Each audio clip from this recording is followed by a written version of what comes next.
It's World Cup season. Every 4 years, we are told that we are watching football. I don't think we're watching just football. I think we are watching cultures, countries, corporations, artists, and brands all competing for something far more powerful than a trophy. Narrative. The ability to shape what people remember. My name is Keni Ribeiro, and this is the Brand Builders World Cup, where we use football to talk about reputation, visibility, influence, and power. We're just a few days into the tournament, and I want to make a case for what I just said, that the World Cup is not merely a competition for trophies, it's a competition for narrative. And the brands that understand this will leave the biggest mark by the time this entire season is over. Let me tell you what I mean. Before the whistle goes off, before a ball is kicked, the storytelling has already begun. I'm talking about send-off ceremonies back home. I'm talking about customized songs to celebrate football artists, special jerseys, national anthems, traditional wear. Fans were spending thousands of dollars to be in the stadium when history is made. None of these things will help you to score a single goal. But guess what? What they do is to help to tell a story. They tell you, this is who we are as a nation, this is who we are as a brand, this is what we stand for, this is the identity we are bringing onto this pitch. And this is something that when we are working in branding, we tend to forget. We say things like branding is about colors, logos, design systems, brand guidelines. But take a look at the World Cup and you quickly realize that people don't rally around logos. They rally around the meaning behind those logos, the meaning that your brand has built before we even get to the point where your logo means something. Now, I want to talk about Tyla. Tyla represented South Africa, and this was historic because South Africa is back in the World Cup for the first time in 16 years. And they chose Tyla to sing their national anthem before their opening match in front of a global audience of hundreds of millions of people. Now, this is what struck me about the moment. Tyla's already a Grammy Award winner. Her song Water was the first song by a South African soloist to hit the Billboard Hot 100 in over 50 years. She is by any standard already a global star. But what happened after she steps onto that pitch? People who had never heard of her, and yes, there are still many, were introduced to her. They heard her sing. They had her carry an entire nation's identity in her voice.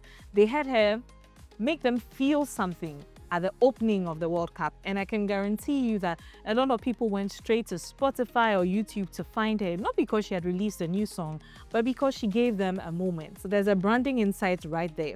She didn't just sing the anthem, she became South Africa's ambassador to everyone that was watching. And the World Cup, with its billions of eyeballs, became her distribution channel. One performance, one moment, and suddenly people who had never encountered her music, never heard her name before, were suddenly inside her world. I think the takeaway from this is that some of the most powerful brand ambassadors a nation, a country, or a brand can have are not the people with official titles.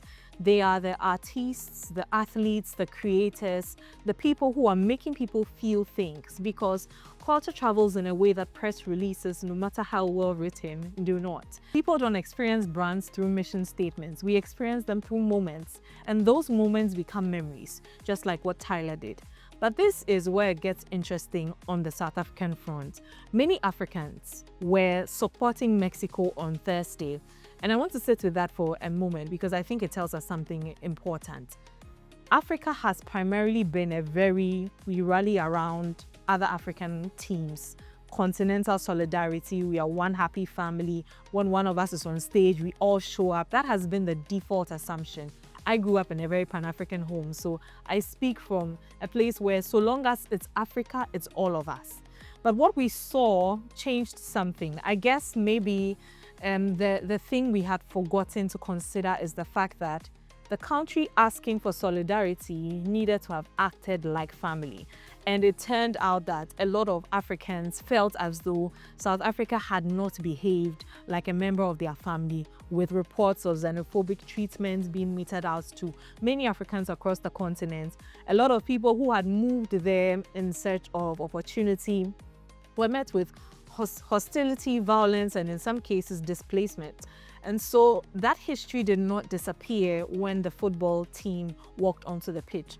What did that mean? It meant that People, when Mexico was playing against South Africa, Africans took to the stage boldly declaring their support for Mexico. And I found that quite interesting because it was not about Mexico's football legacy, as rich as that is. It was a statement, a quiet but very clear statement that you haven't treated us like family, so don't expect us to show up for you like family. And for me as a brand builder, that instantly gave me another lesson for people to take away, which is that you can't separate your reputation from your expectation. You can't behave a certain way that alienates people and then expect solidarity from them when the moment for solidarity arrives. The goodwill that you will need in your moment of visibility needs to be built long before that moment arrives. So South Africa as a football team actually did nothing wrong. They came onto the pitch and played. But South Africa, the brand, the nation, the collective identity, carried that weight onto the pitch with the players anyway. And so what we need to remember is reputation doesn't clock out when the spotlight begins. Very often you need to build a reserve of goodwill before you get into the spotlight, whether it is for good or for bad. So now let's talk about the corporations. McDonald's, Coca-Cola, the sponsors, the broadcasters, everyone wants to be associated with the World Cup, and understandably so.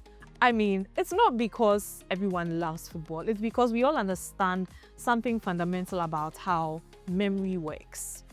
They are not trying to own the sport or take over everything, including hydration breaks. They are trying to insert themselves into the memories that people are creating about the sport. There's something really magical about this season. People watching with friends and family, the tension of a penalty shootout. Don't remind me, I'm wearing a Ghanaian jersey.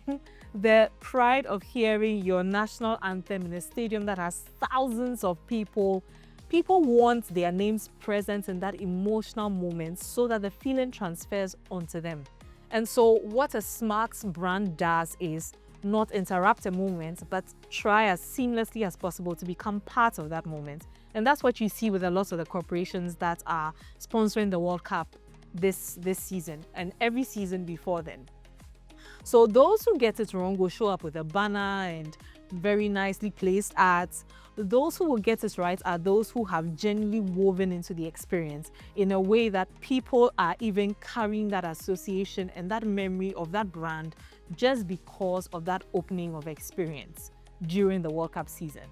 So a few days in, I think the World Cup is not primarily revealing who plays football best. I'm sure we'll see a lot of banter about who plays best, but I think it is revealing who tells stories best, which countries will create pride, which cultures will travel, which artists will become vessels for collective identity, which footballers will suddenly have the spotlight on them, which brands will understand that memory is the actual real currency, not necessarily well-placed ads, and which kind of reputations will endure even when the scoreline doesn't go your way. Because in the end, people won't remember everything. They will remember stories, they will remember feelings, they will remember those memories, and the brands that shape those stories, feelings, and memories are the ones that will stay. My name is Keni Ribeiro, and this has been the first episode of the Brand Builders World Cup, where we use football to learn about visibility, influence, power, and authority. We are barely a few days in, and the tournament is already giving us a lot to think on. It's given us memories and lessons in identity and in what it costs to lose the narrative even before you step onto the pitch. Next week, there'll be another set of matches and another set of observations. I'll see you then. Bye.